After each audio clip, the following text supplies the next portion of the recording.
বন্ধুরা সবাইকে স্বাগতম। প্রতিদিনের মতো আজকেও চলে এসেছি রান্নাঘরে। আজকে রান্না করব ফলই মাছ নিয়ে নিয়েছি। দুর্দান্ত স্বাদের ফলই মাছের ঝাল রান্না করে দেখাবো।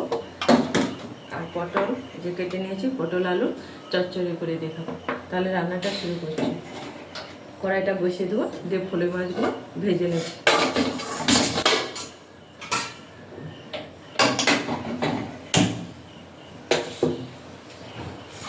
ফলই মাছ রান্নার জন্য এখানে সর্ষে বাটা, পেঁয়াজ বাটা, জিরে ধনে বাটা নিয়ে নিয়েছি। আর ফোড়নে কালো জিরে ফোড়ন দেব। কড়াইটা গরম হয়ে যাক, ওই মাছগুলো ভেজে নেব। কড়াইটা গরম হয়ে গেছে, এবারে মাছগুলো ভেজে নেব। এই ফলই মাছ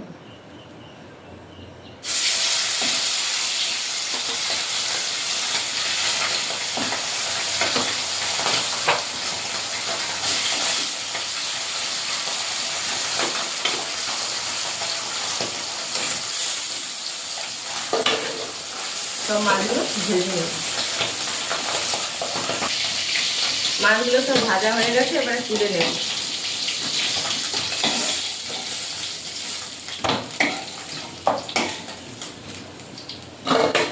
কড়াইতে তেল আছে, আর তেল দেবো না। ফোড়নে কালো জিরে দেব,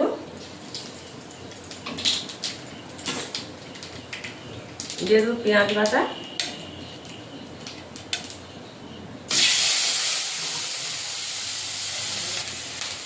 পেঁয়াজটা ভাজা ভাজা করে নিয়েছি। এবারে জিরে আর ধনে বাটাটা দিয়ে দেবো। দিয়ে দেবো লঙ্কার গুঁড়ো,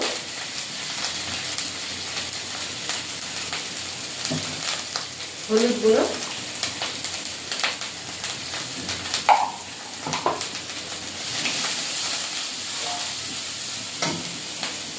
আর দেবো সরষের বাটা।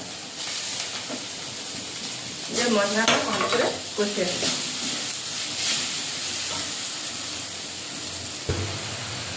মশলাটা কষানো হয়ে গেছে, মশলা থেকে তেল ছেড়ে গেছে। এবারে পরিমাণ মতো লবণ দিয়ে দেবো।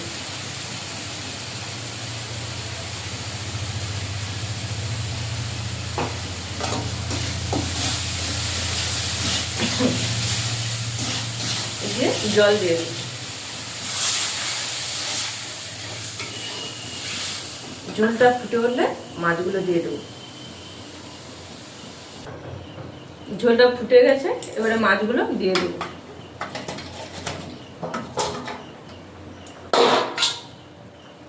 দিয়ে অল্প একটু ফুটিয়ে নিয়ে নাম করে নেব।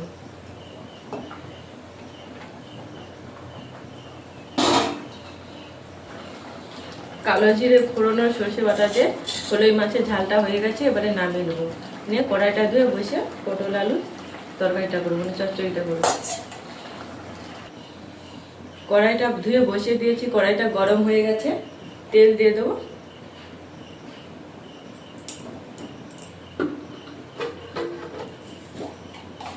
দিয়ে দেবো 5 ফোড়ন,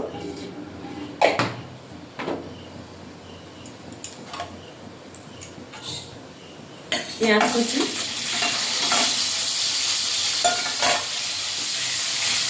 পেঁয়াজটা ভাজা ভাজা করে নেব।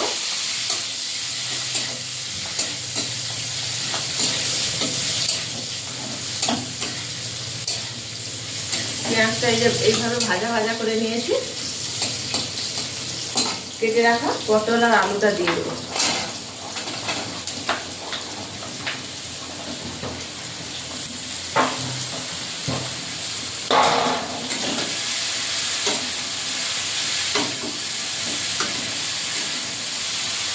পটল আলু চচ্চড়ি বেশি কিছু মশলা দেবো। দিয়ে দেবো লঙ্কার গুঁড়ো,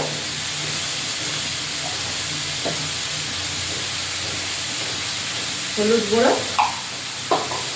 আর পরিমাণ মতো লবণ। যে যা সবজি দিবি।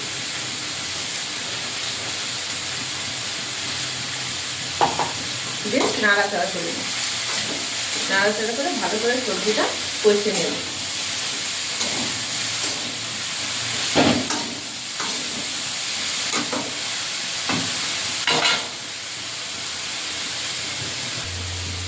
এইভাবে সবজিটা কষে নিয়েছি।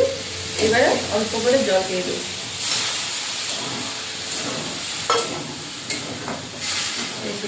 এই জল দিয়ে ঢাকা দিয়ে দেবো।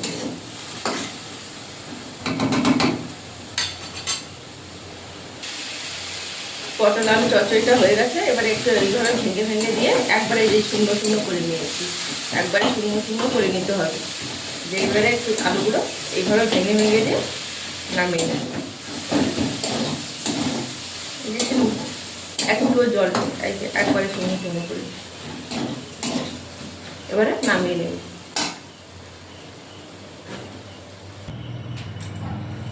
পটল আলুর চচ্চড়ি কালো জিরে ফোড়ন দিয়ে সরষে বাটা ফলই মাছের ঝালটা হয়ে গেছে। তাহলে বন্ধুরা আজকে আসছি, টাটা।